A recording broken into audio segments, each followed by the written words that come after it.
ఆంజనేయులు. ఆంజనేయులు గారు ఏం చేస్తుంటారండి? ఇంతకుముందు స్కూల్లో చేసేవాడిని, వర్క్ చేసేవాడిని. స్కూల్లో చేశారు. స్కూల్లో చేసేవాడిని. సార్ ఎలా ఉంది సార్ ఇప్పుడు ఆంధ్రప్రదేశ్ పరిస్థితి ఏంటి? నిన్ననే అంటే చంద్రబాబు గారు కావచ్చు, లోకేష్ గారు కావచ్చు, దావోస్ వెళ్ళారు. పెట్టుబడులు చాలా భారీ పెట్టుబడులు లక్ష్యంగా పరిశ్రమ వాళ్ళని ఆకర్షించడానికి సంబంధించి అక్కడికి వెళ్ళారు. సో వస్తాయి అంటారా వీళ్ళ అధ్యక్షతన? వస్తాయి సార్, గ్యారంటీగా. ఎందుకంటే ఒక లెజెండ్ కదా వెళ్ళి అడిగేది. ఒక నెంబర్ 1 లెజెండ్ అడుగుతున్నాడు కాబట్టి కంపల్సరీగా పెట్టుబడులు వస్తాయి. ఆంధ్రప్రదేశ్ అభివృద్ధి చెందుతుంది. మంచి భవిష్యత్తు ఉంది ఆంధ్రప్రదేశ్కి. ఏంటి లెజెండ్ అంటున్నారు చంద్రబాబుని? బాలకృష్ణ సినిమా పేరు పెట్టారు చంద్రబాబు. అది ఆయన రంగు పూసుకునే యాక్టర్. ఆయన లెజెండ్ ఆవిడ పేరు, ఆయన సినిమా పేరు లెజెండ్. ఈయన వ్యక్తిగతంగా లెజెండ్. 40 సంవత్సరాల రాజకీయ చరిత్ర కలిగిన వ్యక్తి, అభివృద్ధి కోసం పాటుపడే వ్యక్తి, క్షణ ప్రజల గురించి ఆలోచించే వ్యక్తి. ఏది ఆంధ్రప్రదేశ్కి మంచి భవిష్యత్తు ఉంది అనుకుంటున్నాం. అది కుటుంబ ప్రభుత్వంతో మంచి భవిష్యత్తు ఉంది అనుకుంటున్నాం.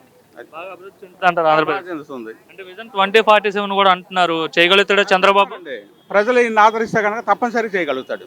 అది నమ్మకం ఏంటి చంద్రబాబు పైన? మీకు చాలా హోప్స్ ఉన్నాయి సార్. ఇంతకుముందు ఆయన ప్రభుత్వం చూసాం మేము. 100% ఎవరు చేయలేరు. మన ఇంట్లో మనమే న్యాయం చేయలేము. అలాంటిది ఆయన ఆ మాత్రం చేస్తున్నారంటే అంతకంటే ఎవరు చేయలేరు. ప్రజలు సహకరిస్తే ఆయన 100% చేయగలుగుతారు.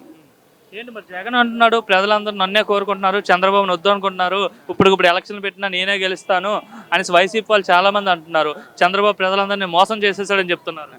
సార్ ఒకటి చెప్పిన, పార్టీలు అనేది ఏ పార్టీ శాశ్వతం కాదు. ప్రజలు మార్పు కోరుకుంటారు. మార్పు కోరుకున్న తర్వాత మిమ్మల్ని వద్దనుకుంటేనే వెళ్ళిపోయింది.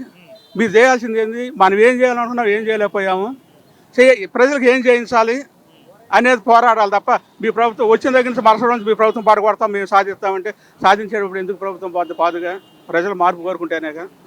అమరావతి బాగా అభివృద్ధి అవుతుందంటారా? వస్తుంది సార్, వస్తుంది, తప్పనిసరి వస్తుంది. రాజధాని లేదని చెప్పేవారు, ఇప్పుడు అమరావతి ఏకైక రాజధానిగా చెప్తారు. అంటే ఇప్పుడు కేంద్ర ప్రభుత్వం కూడా రాజధాని అదే అని ప్రకటించింది. దాన్ని అభివృద్ధి చేయక తప్పదు.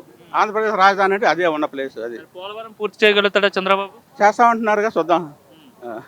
మరి రీసెంట్గా మోడీ గారు వచ్చి విశాఖలో 2 లక్షల కోట్లకు పైగా విలువైన కార్యక్రమాలకు శ్రీకారం చుట్టారు కదా, ఎలా అనిపిస్తుంది? గతంలో ఎప్పుడైనా ఇంత పెద్ద ఎత్తున ఇన్ని కార్యక్రమాలకి శ్రీకారం చుట్టారా మోడీ గారు వచ్చి? ఇంతకుముందు లేదు సార్, ఈసారి బాగానే ఇచ్చారు ఆయన. కేంద్రం వాళ్ళు అంటారు ఇక్కడ ప్రభుత్వాన్ని బట్టి కూడా ఉంటుంది. ఇక్కడ ఉన్న చేయగలుగుతుంది ప్రభుత్వం అనుకుంటే ఎవడైనా చంద్రబాబు కారణం అంటారు. అవশ্যే కూటమి ప్రభుత్వమే కారణం అవుతుంది. కూటమి ప్రభుత్వం వచ్చినందుకు, చంద్రబాబు ముఖ్యమంత్రిగా పరిపాలించినందుకు ప్రజలంతా హ్యాపీగానే ఉన్నారా? చాలా హ్యాపీగా ఉన్నారు. మార్పు వస్తుంది సార్, ఎందుకంటే ఒకేసారి తెచ్చుకోలేంగా.